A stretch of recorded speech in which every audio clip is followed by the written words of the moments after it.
Olá, começando mais um Alesp Conecta de hoje. O tema por aqui hoje é importância da eficiência energética, não só no pós-pandemia, mas em todo momento da sociedade. Você não entendeu muito bem o que eu quis dizer com isso? O meu convidado vai te ajudar a entender. Ele é o Frederico Rocha de Araújo, ele é o presidente da Associação Brasileira das Empresas de Serviço de Conservação de Energia. É um nome grande, mas ele vai explicar para a gente o que a empresa faz. Bem-vindo, Frederico. Olá, obrigado pelo convite, né? Falar de eficiência energética para nós da ABESCO, né? Encurtando um pouco a sigla, né? A ABESCO é a associação do setor, né? Que congrega todas as empresas de eficiência energética do Brasil, tanto as empresas de engenharia quanto aos fornecedores para o setor, como empresas de iluminação, de motores elétricos, de bombas, todos esses são associados da ABESCO, né? Então, são aquelas empresas e são aqueles fornecedores que estão focados na eficiência energética do país. Pois é, e quando a gente fala de eficiência, em qualquer área, significa da gente usar uma determinada coisa de um modo mais prático ou melhor. Traduzindo, podemos dizer assim. Quando a gente fala de eficiência energética, pensando quem está em casa, o que é a primeira coisa que vem à cabeça? Como é que eu faço para minha TV ou para minha geladeira não puxarem, essa é a palavra, puxarem tanta energia? Pelo menos é o que eu escutava dos meus pais falando assim, né? É isso aí mesmo, né? E a gente escutava dos pais também falando assim: menino, menina, sai da frente da geladeira, isso não é televisão, né?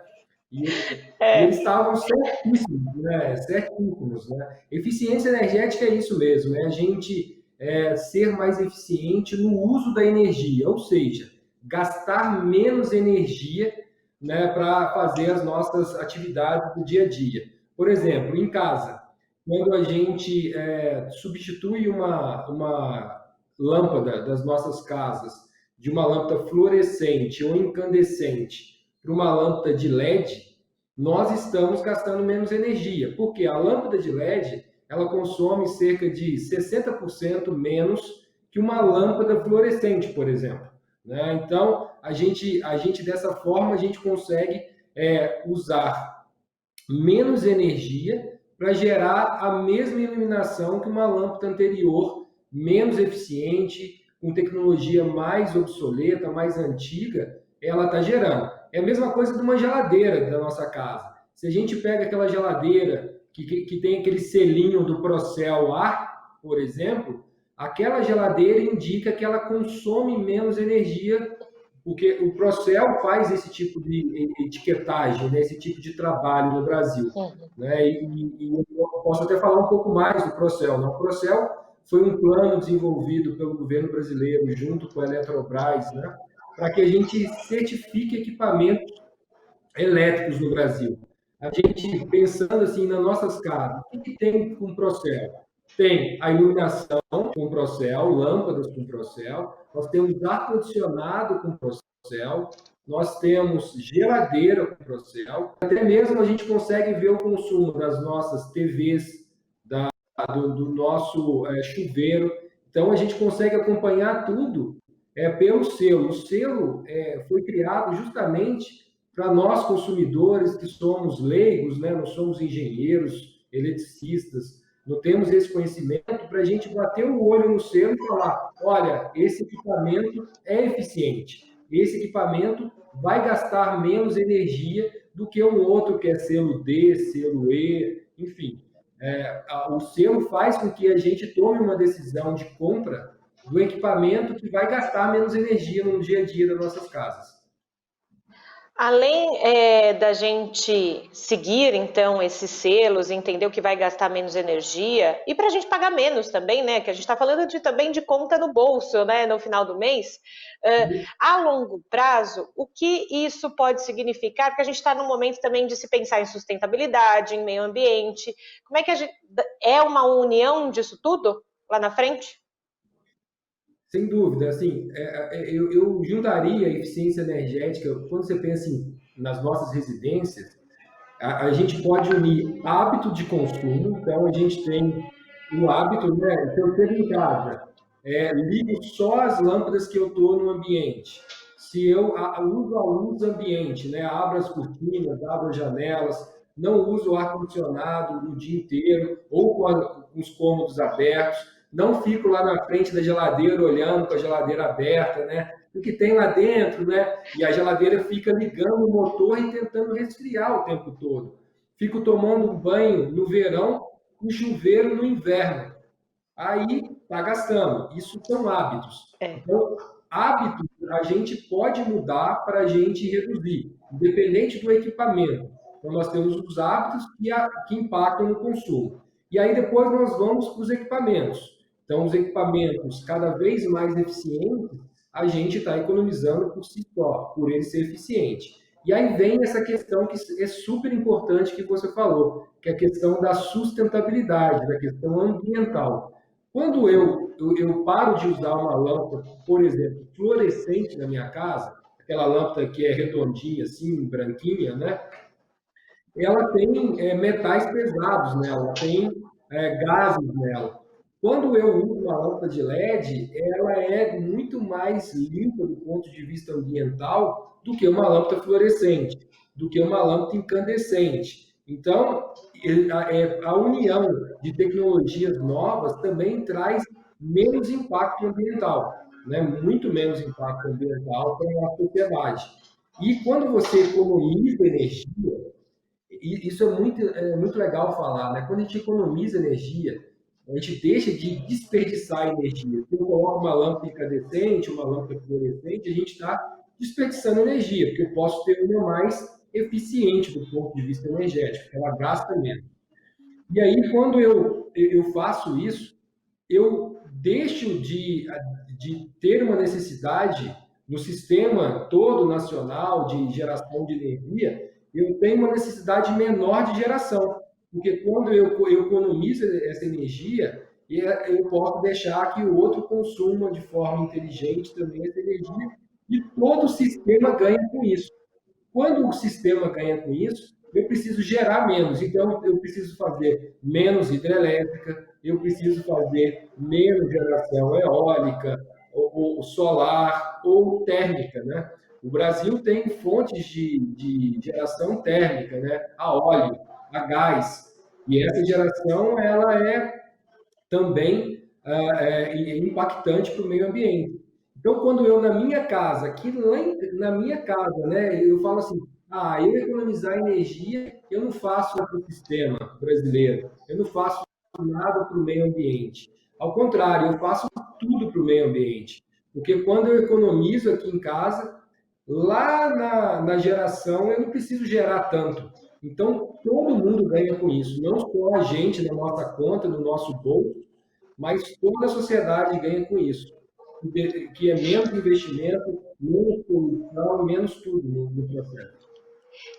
E aí a gente vai vendo o quanto é uma cadeia tudo isso, né? Você estava falando de mudança de hábito, às vezes as pessoas demoram para mudar um hábito, mas não entende que essa mudança de hábito, como você muito bem explicou, Frederico, agora para a gente, ela vai impactar e mudar a vida da sociedade lá na frente, nesse sentido que a gente está falando de eficiência energética, né? A gente está pensando, claro, todo mundo quer pagar menos nas contas, mas a gente tem que pensar que nós mudarmos os hábitos em casa, né, de consumo de energia, vai impactar em muito mais coisa, como você falou. Mas o brasileiro, por si só, ele tem esse costume, né, ruim do desperdício de energia, de deixar a geladeira aberta.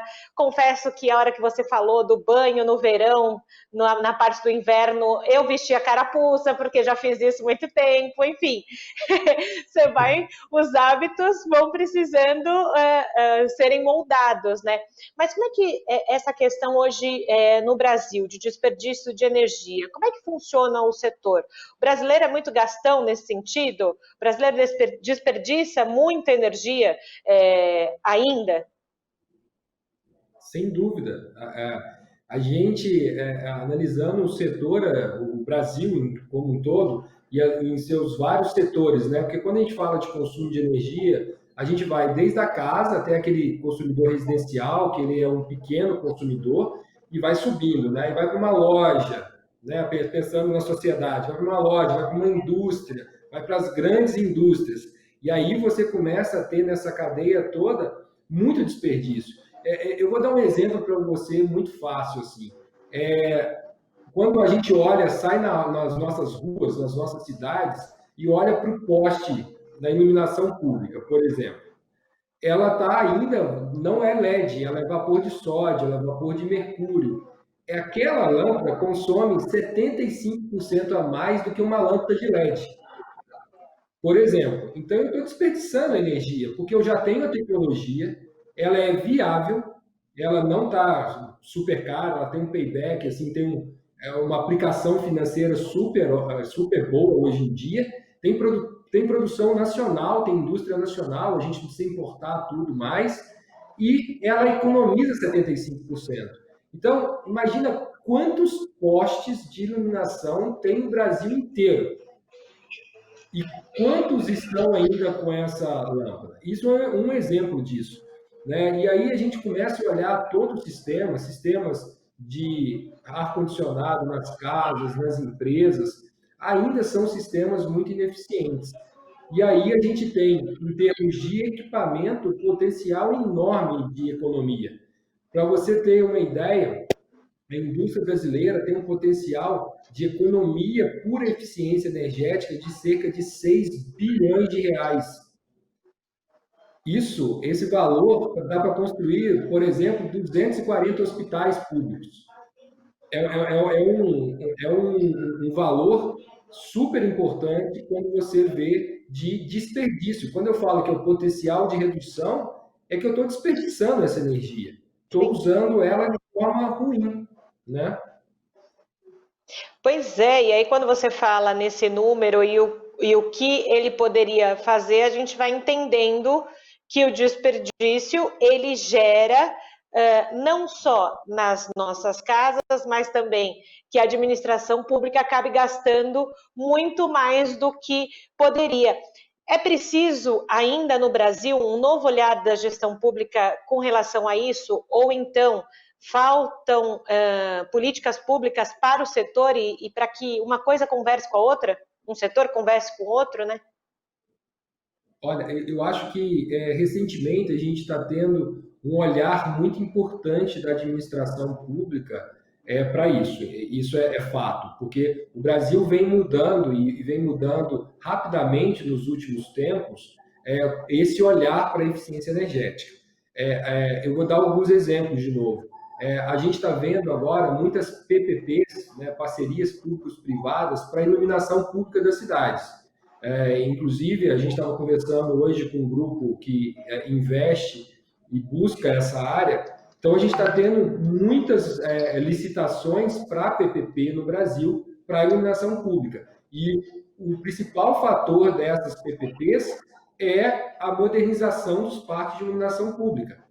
E é interessante dizer que isso melhora o custo para o cidadão, porque se eu diminuo o custo da iluminação pública, quando a gente abre a nossa conta de energia, né, a conta de luz, tem lá uma taxa que chama custeio da iluminação pública. Se eu deixo essa iluminação pública mais eficiente, eu reduzo essa taxa para o cidadão. Então, por exemplo, uma PPP de iluminação pública, ela traz ganhos para a sociedade de forma geral, que é segurança, né? Uma rua mais bem iluminada, a criminalidade fica inibida. Esses são os dados da própria segurança pública. Então, eu vejo que tem um olhar sendo acentuado para isso, mas ainda tem muito o que fazer no Brasil. A gente precisa de políticas públicas estruturais para a eficiência energética no Brasil. Em alguns países, a gente tem, por exemplo, normas de construção civil mesmo, que prezam pela eficiência energética, a parte de cabos que nós colocamos nas nossas casas, nos prédios, nas construções, né, os cabos de energia. Tem regras para esses cabos que trazem eficiência energética. Tem regras de incentivos para construções verdes ou construções sustentáveis. E quando eu falo de sustentáveis, é do ponto de vista energético e construtivo. Então, o Brasil ainda precisa evoluir. Eu tenho visto, né? Eu fiz algumas conversas ultimamente, né, principalmente nesse período de pandemia, com o Ministério das Minas e Energia, com o ministro Bento Albuquerque. E ele tem falado, olha, eficiência energética é estratégico para o Brasil. E de fato é, né? É a gente usar melhor a energia do país, usar de forma inteligente essa energia. Mas a gente precisa de uma estruturação política, de políticas públicas, de normas, que dê esse apoio. Quando a gente pensa, por exemplo, em geração fotovoltaica, né, a gente tem visto um movimento grande da geração fotovoltaica, inclusive foi publicado recentemente uma desoneração da cadeia de importação de painéis, inversores. A gente está a geração é um componente de eficiência energética, sim, porque você gera energia na sua própria casa, limpa, e o governo está olhando para isso. Mas quando você olha para outros equipamentos, motores elétricos, chuveiros, lâmpadas, iluminação pública, a gente ainda não tem uma política clara de incentivo à eficiência energética de forma ampla no país. Tem de forma muito específica e com um olhar muito mais focado na geração. Mas a gente tem que fazer eficiência antes da geração. Eu sempre faço uma analogia. Se a gente pega um balde, né, um balde de água, todo furadinho, não adianta eu ficar colocando mais água nele, porque ele vai ficar caindo água, né? Ele fica vazando a água. Então eu posso ficar colocando vários copos nele que vai ficar vazando. E colocar uma geração fotovoltaica, por exemplo, num balde furado, ou seja, numa instalação ineficiente, é a mesma coisa. Eu estou colocando geração, mas estou desperdiçando energia nesses furos, que são lâmpadas, que são motores, que são ar-condicionados antigos. Então, eu tenho que primeiro tampar os buracos do balde, para depois eu colocar a geração. E aí que eu falo que a gente tem que ter uma política, tem que ter um pensamento e políticas públicas para que a gente feche o balde primeiro, os buracos, ou seja, políticas para ações de eficiência energética e depois ações de geração de energia.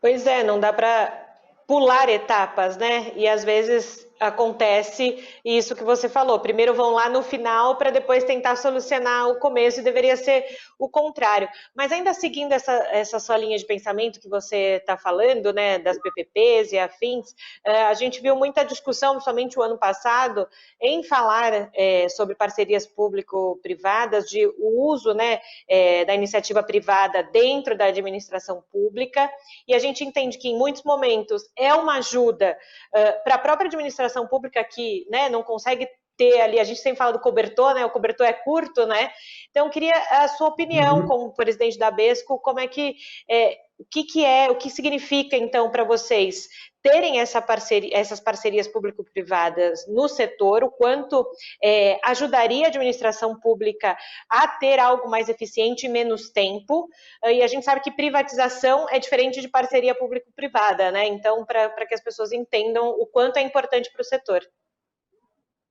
Totalmente, são coisas distintas, né? A parceria público-privada já diz, você tem uma parceria do ente público com o privado para fazer aquele investimento. Eu vou dar um exemplo de novo lá da iluminação pública. Como é que funciona uma parceria público-privada da iluminação pública? A cidade, que é responsável pela iluminação pública, ela abre uma licitação, né? Ela faz um processo antes de engenharia, de análises financeiras, e aí depois, eu não vou ser muito técnico aqui, mas ela abre a licitação. E aí busca um parceiro na sociedade. E esse parceiro vai fazer grande parte desse investimento, dessa concessão da iluminação pública de um município durante 20, 25, 30 anos. Então, esse parceiro, ele chega com capital, ele chega com o conhecimento técnico, o know-how, equipe, e ele melhora a estrutura da iluminação pública de uma cidade, por exemplo, e faz uma melhoria, muitas das vezes, muito rápida. Por que assim, muito rápida? A implantação do projeto é mais rápido porque visa-se a eficiência, a melhoria, a economia, para que seja essa parceria lucrativa para as duas partes. E, na verdade, quem ganha com isso é a sociedade, porque a sociedade não fica dependendo de recursos públicos para fazer investimento. E nesse momento pós-pandemia, por exemplo, que é um momento de recuperação econômica, a gente não pode deixar com que o governo faça tudo. A gente tem que ter um privado fazendo investimentos para a melhoria dos serviços para a população. E a PPP é uma excelente oportunidade para a gente fazer isso. A gente atrai investidores privados, une ao público, sem perder a característica daquela questão ser pública, e a gente acelera investimentos e acelera benefícios para a sociedade de forma geral. E PPPs têm acontecido em vários segmentos. Iluminação pública é uma, saneamento, agora com o novo marco regulatório de saneamento, a gente vai ver PPPs acontecendo, de saneamento também, e está tendo PPPs de geração fotovoltaica para cidades, enfim. O que é a PPP, na verdade? Por exemplo, de uma geração fotovoltaica. O município fala, ou o ente público fala, olha, eu vou comprar a minha energia dessa geração aqui. Então, ele entra com esse contrato de compra a longo prazo, o privado investe e dá um desconto na tarifa que ganha toda a sociedade. Porque quando eu desonero o público, eu desonero a sociedade, porque quem paga a conta no final é toda a sociedade que paga a conta dos investimentos públicos. Então, é uma cadeia super positiva, né? É um ciclo super positivo esse ciclo de PPP e de investimentos privados, principalmente no momento de recuperação econômica. E eu te perguntei isso porque o Alesp Conecta é um programa que leva para quem está assistindo, ouvindo a gente, né, alguns temas que as pessoas não têm uma familiaridade, uma proximidade, então para conhecer um pouquinho mais sobre isso. E dentro disso, dessas parcerias, dessas negociações, de entender o setor, como que a Besco, então, ela ajuda nessa interlocução? Como é que é, então, a atuação da Besco nesse sentido aqui no Brasil? Vamos lá, a Besco tem hoje várias atuações, né? Primeiro, uma junto aos seus associados, entendendo como é que a gente melhora o setor, deixa esse setor cada vez mais profissional, cada vez mais competente para assumir esses desafios que estão por vir, né? Quanto mais a gente aumenta a cultura da eficiência energética e os hábitos de eficiência energética, mais a gente demanda tecnologia, engenharia, know-how. Então, esse é o primeiro ponto que a gente faz. Está muito próximo aos nossos associados. A gente tem um sistema de qualidade para as empresas prestadoras de serviço nesse setor. É uma certificação de qualidade que chama Qualiesco. Então, a gente aplica essa auditoria de qualidade nas empresas e leva empresas cada vez mais profissionais, competitivas e com qualidade para o setor. Então, internamente, a gente faz isso. Com o governo, a gente tem feito uma aproximação muito grande. É interessante que a pandemia trouxe esse impacto, né, super negativo para todo mundo, né, e para a população. As pessoas estão sofrendo, perdendo entes queridos, mas, do ponto de vista, a gente teve uma abertura de canais de comunicação, todo o governo, né? Todo o executivo, todo o legislativo. Isso foi muito positivo nesse momento. Então, a gente tem estabelecido um diálogo muito aberto com os ministérios, com a agência reguladora, com os deputados, com os senadores, sempre buscando a melhor forma da gente trazer o benefício da eficiência energética para toda a sociedade.